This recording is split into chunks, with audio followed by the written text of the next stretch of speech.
Já ouviu falar sobre fobia social?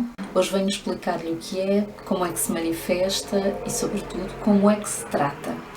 A fobia social pode ser resumida numa palavra: medo. Medo da avaliação, medo do ridículo, medo da exposição. As pessoas com fobia social fogem a 7 pés de situações que podem ser consideradas pelo comum dos mortais como situações banais ou até oportunidades interessantes para estar com outras pessoas. As situações novas, como aquelas que envolvam um jantar de grupo, um emprego novo, uma mudança de escola, são normalmente aterradoras para estas pessoas. Dir-me-á que qualquer um de nós já experimentou algum nervosismo precisamente a propósito de viver uma situação nova. Ora, aquilo que nos distingue destas pessoas é sobretudo a intensidade do medo e a tomada de decisões, porque de um modo geral, mesmo que nos sintamos amedrontados, aquilo que vai acontecer é que vamos avançar, vamos ser capazes de enfrentar o tal grupo num jantar, vamos ser capazes de ir a uma entrevista de emprego na medida em que aquele cargo nos interesse, vamos ser capazes de enfrentar uma mudança de escola. Ora, estas pessoas normalmente não são capazes. E, sobretudo, mesmo que sejam capazes de avançar, fazem-no à custa de muito sofrimento. Nós estamos a falar de semanas de preocupação, semanas de nervosismo, a propósito de uma questão tão simples quanto um convite para jantar em grupo. Semanas em que a pessoa pode, por exemplo, não conseguir comer, não conseguir dormir naturalmente porque está a ruminar à volta daquela questão, à volta daquele convite.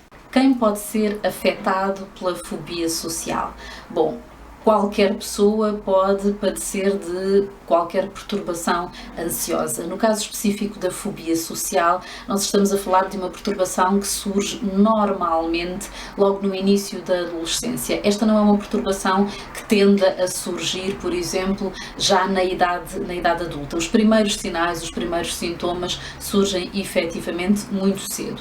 Que sintomas é que nós estamos a falar?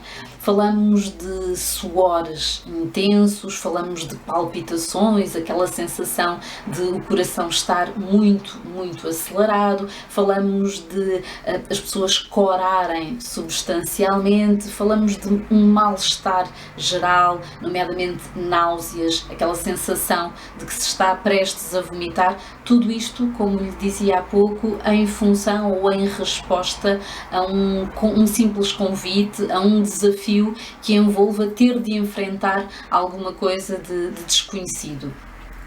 Aquilo que se passa com estas pessoas é que estão sistematicamente e, sobretudo, antecipadamente a pensar naquilo que possa correr mal. Estão sistematicamente e antecipadamente a pensar na avaliação que as outras pessoas possam fazer. Assim, uma simples ida a uma repartição pública pode envolver pensamentos tão negativos como: e se eu tiver de assinar o meu nome em frente ao senhor das finanças, por exemplo?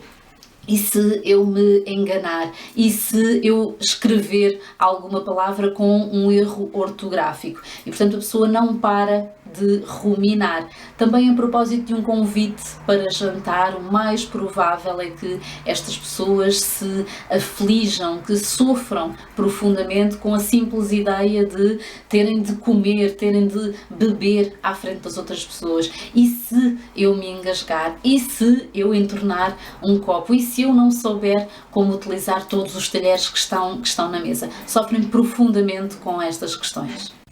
Em função da fobia social, nós estamos, como é óbvio, a falar de pessoas que perdem frequentemente oportunidades muito interessantes, oportunidades para conviver com outras pessoas, oportunidades para progredir na carreira, porque pura e simplesmente não confiam em si mesmas e não conseguem desligar-se da tal possível avaliação que os outros possam fazer. Como é que se trata?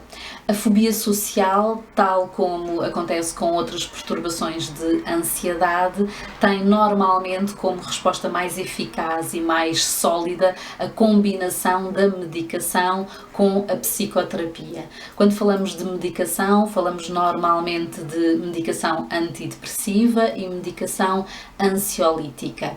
Algumas pessoas tendem a assustar-se com a ideia de ter de tomar muitos medicamentos durante muito tempo e, sobretudo, com a ideia de poderem ficar dependentes desta ajuda farmacológica.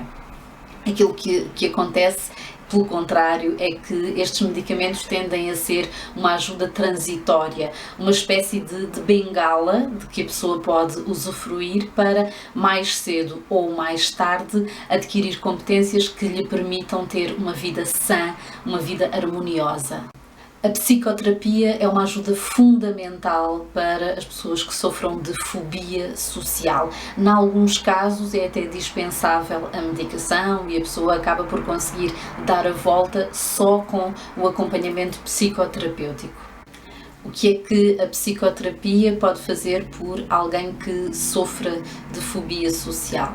Bom, aquilo que um psicólogo treinado vai poder fazer é, em primeiro lugar, ajudar o seu paciente a identificar todos os pensamentos negativos que estarão a dominar a sua mente e, consequentemente, a condicionar o seu comportamento. Mas não basta, porque a verdade é que muitas destas pessoas até são capazes de reconhecer a irracionalidade de alguns pensamentos. O que acontece é que, na hora H, acabam por falhar, isto é, sabem que não há nada de razoável na ideia de sofrerem por antecipação a propósito de um jantar, mas à última hora telefonam ao amigo ou à amiga a dizer que não vai dar, que não vão conseguir ir, enfim, inventam uma desculpa.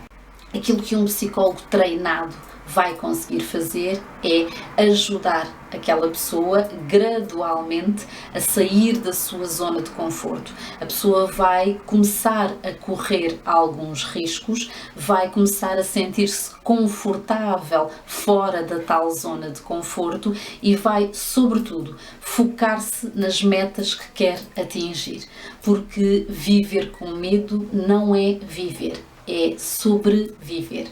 Se sofre de fobia social ou se conhece alguém que sofra desta perturbação ansiosa, peça ajuda. Um psicólogo pode ser a resposta.